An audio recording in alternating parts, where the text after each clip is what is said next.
Have you ever wondered why, despite your hardest efforts, your best intentions, and your most desperate prayers, reality seems to snap back to the same old patterns?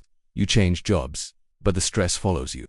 You change partners, but the same arguments return. You make more money, but the feeling of scarcity never leaves your chest. It feels like you are running on a treadmill, moving fast, exhausting yourself, sweating through the effort, yet remaining exactly where you started. Why does the universe seem deaf to your desires? Why does reality feel like a stubborn stone wall that refuses to move? Here is the truth, one that deep psychology and ancient spirituality have agreed upon for centuries, even if they use different words. Reality does not respond to what you want. Reality responds to who you are. Welcome today. We are going to dismantle the greatest illusion of personal development, the idea that you can think your way out of a prison built by your emotions. We are going to explore how to vibrate so strongly, so authentically, that the world around you doesn't just change, it obeys. Let's begin by clearing the debris. We live in an era obsessed with positive thinking. We are told to stand in front of a mirror and recite affirmations. I am rich, I am loved, I am successful. We plaster a smile over our anxiety and hope that if we pretend hard enough, the universe will be fooled. But let me ask you this. When you say I am abundant, what is your stomach doing? Is it relaxed, or is it tight with the fear of the bills on the counter? When you say I am loved, does your heart expand, or does it shrink with the memory of a past rejection? If your mind says one thing, but your deep, visceral emotion says the opposite, you are not vibrating power. You are vibrating incoherence. Imagine a radio. If you want to listen to a specific station, let's call it Station Abundance. You must tune the frequency perfectly to 101.5. Your vibration is not a magic trick. It is not a mood. It is your habitual state of being. It is the sum total of your mental, emotional, and physiological habits. It is the electromagnetic signature you broadcast every second of every day, mostly without even realizing it. If you live in a baseline state of low-level anxiety, complaint, or a subtle feeling of not enough, that is your signal. That is your command to the universe. And the universe, being a faithful mirror, reflects that signal back to you as circumstances, people, and events that confirm your belief. See, I knew it wasn't enough. So, where does this setting come from? Why is your dial stuck on fear or scarcity? It comes from the past. Your beliefs and emotions are not random. They are an inheritance. From the moment you were born, you absorbed the emotional atmosphere of your environment like a sponge in water. If your home was filled with the tension of financial struggle, your nervous system learned that money equals danger. If your environment was critical or cold, your heart learned that love must be earned. You internalized these patterns. They became your identity. Most people think their identity is their name, their job title, or their history. But in the language of energy and deep psychology, your identity is simply how you usually think and feel. And here is the trap. The brain is a record of the past. If you wake up every morning and immediately remember your problems, you are pulling your past into your present. You feel the same emotions you felt yesterday. Those emotions trigger the same thoughts. Those thoughts lead to the same choices. And those choices lead to the same behaviors. By the time you finished your morning coffee, you have already recreated your past self. You have reaffirmed the vibration of who I have always been. And then you wonder why your life doesn't change. Visual metaphor, a person walking in a circle in the sand, stepping exactly into their own footprints, deeper and deeper with each pass. To change reality, you must break this cycle. You must commit to an act of internal rebellion. You must decide that your internal state is no longer a victim of your external environment. This brings us to the core concept, coherence. Vibrating strong doesn't mean jumping for joy 24 hours a day. That is manic. That is unsustainable. Vibrating strong means alignment. It means that your mind, your intention, and your heart, your emotion are married. When you think a thought, say, I am ready for a new life, and you pair that thought with the elevated emotion of gratitude or excitement before the event has even happened, you are sending a coherent signal. You are hacking reality. Why? Because the body does not know the difference between an experience that is happening in the physical world and an experience that is vividly imagined and felt emotionally. When you feel the joy of your future now, your body believes it is already happening. Your vibration shifts. You stop wanting, which implies lack, and start being, which implies possession. But this is where most people fail. They try it for a day. They visualize for 20 minutes. Then they open their eyes, check their bank account, see a low number, and immediately crash back down into fear. They look at the evidence of their senses and let it dictate their emotion. It didn't work. They say no. It didn't work because you stopped. You let the external world conquer your internal world. Think of reality as a giant mirror. If you look in the mirror and see a frown on your face, you don't reach out and try to physically manipulate the reflection's mouth into a smile. That would be insanity. You have to smile first. You have to change here, so it can reflect there. But the mirror of reality has a delay.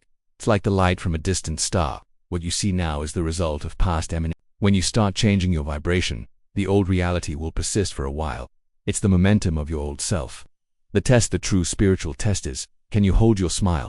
Can you hold your frequency of abundance and peace, while the mirror is still showing you the old frown? If you can, the reflection must change. It is a law, it is physics. But if you react to the reflection, you lower your vibration back to match it, and the cycle resets. Before we go deeper into how to actually restructure this identity and handle the chaos that comes with change, I want you to pause. Ask yourself right now, what is the emotion I return to when no one is watching? Is it anxiety? Is it frustration? Is it a dull emptiness? Be honest. That emotion is your current home address in the universe. If you are ready to move out of that house and build a new one, take a second right now to click the like button. It's a small action, but it signals your intent. And if you haven't already, subscribe. We are building a community of people who are taking back control of their reality. In the next part, we are going to talk about the resistance. We will discuss why things often get worse before they get better, and why that chaos is actually the greatest sign that your magic is working. Now we enter the most critical part of this process. This is the valley where most people give up. This is the place where dreams go to die. Not because they weren't possible, but because they were misunderstood. You have decided to change. You have aligned your thoughts in your heart. You are waking up with gratitude. You are vibrating high. You expect the red carpet to roll out immediately. But instead, everything falls apart. Your car breaks down, you get an unexpected bill. Your partner picks a fight over nothing. You feel a sudden wave of exhaustion or flu-like symptoms. The chaos doesn't decrease, it explodes. The amateur spiritualist looks at this mess and says, oh no, I must be doing something wrong. The universe is punishing me. I should go back to safety. But the master of self, the one who understands deep psychology and energy, smiles because they know the secret. Chaos is not a sign of failure. Chaos is a sign of restructuring.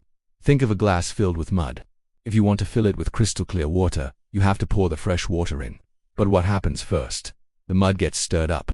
The sediment at the bottom, the stuff that had settled and looked calm, begins to swirl. The water looks dirtier than ever. You are purging the old density. When you begin to vibrate at a new, higher frequency, anything in your life that vibrates at a lower frequency becomes incompatible with you. It has to leave, and things rarely leave quietly. This is the law of displacement. You cannot hold two opposing frequencies at the same time. If you claim the identity of strength, your old weakness must be exposed so it can be released. Psychologically, we call this the extinction burst or the fight for homeostasis. Your biological system and your subconscious mind love predictability. Even if your old life was miserable, it was predictable. You survived it. To your primal brain, safety is doing what you did yesterday. When you start vibrating differently, when you stop complaining, when you start setting boundaries, when you walk with confidence, your internal thermostat sounds an alarm. Warning. We are leaving known territory. Your subconscious throws obstacles in your path to force you back to your baseline. It will generate anxiety. It will generate doubt. It will even influence those around you to challenge you. Have you ever noticed that when you decide to go on a diet, suddenly everyone offers you cake? When you decide to stop drinking, everyone invites you to the bar. This isn't a conspiracy. It's an energetic resonance. You are disrupting the system, and the system tries to pull you back into place. This is the resistance. And here is the golden rule. The size of the resistance is proportional to the size of the transformation. If you are facing a massive wall of problems right after committing to a new life, congratulations. You are about to break through, but you must hold the line. This brings us to a painful truth that few talk about. You cannot bring everyone with you. As your vibration rises, your relationships will be tested. This is simple physics. If one guitar string is tuned to a high pitch and another to a low pitch, they cannot resonate together in harmony unless one changes. You might find that old friends suddenly feel draining. Conversations that used to be fun now feel shallow or negative. You might feel a sudden urge to be alone. Do not judge them. Do not judge yourself.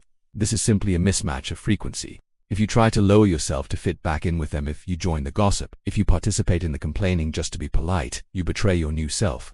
You signal to the universe, I am willing to compromise my evolution for comfort. And when you compromise, the transformation stops. You must be willing to walk alone for a while. You must be willing to sit in the void. The void is that empty space between the old life that is crumbling and the new life that has unfully formed yet. It feels lonely, it feels silent, but in that silence you are being rewired. You are becoming a vessel capable of holding more power. So, how do you handle the chaos? How do you handle the car breaking down or the friend walking away without lowering your vibration back to fear or anger? You practice radical neutrality. When the bad thing happens, you do not gasp, you do not panic. You look at it and say, this is part of the process. You stop labeling events as good or bad, you simply see them as data.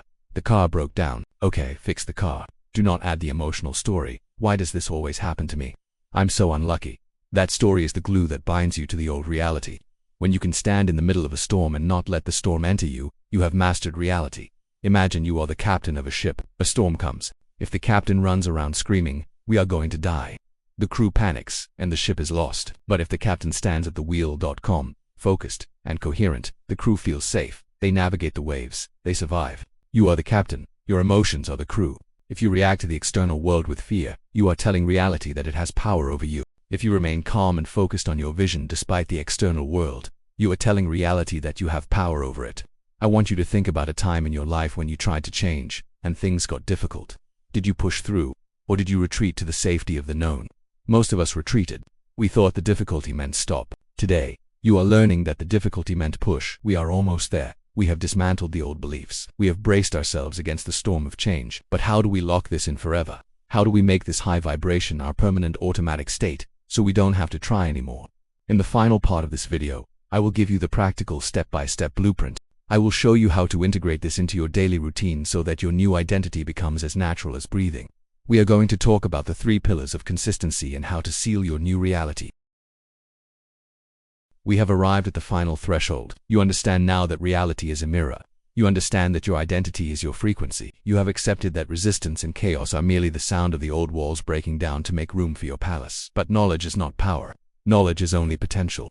Applied knowledge is power. How do you take these high concepts and weave them into the fabric of your Tuesday morning, your commute to work, your dinner with family? How do you make this high vibration your permanent residence rather than a vacation spot you visit once a month? It comes down to one word: consistency. You do not get in shape by going to the gym for 9 hours straight on one day and then sleeping for a month. You get in shape by doing 45 minutes every day. The same rule applies to your energy.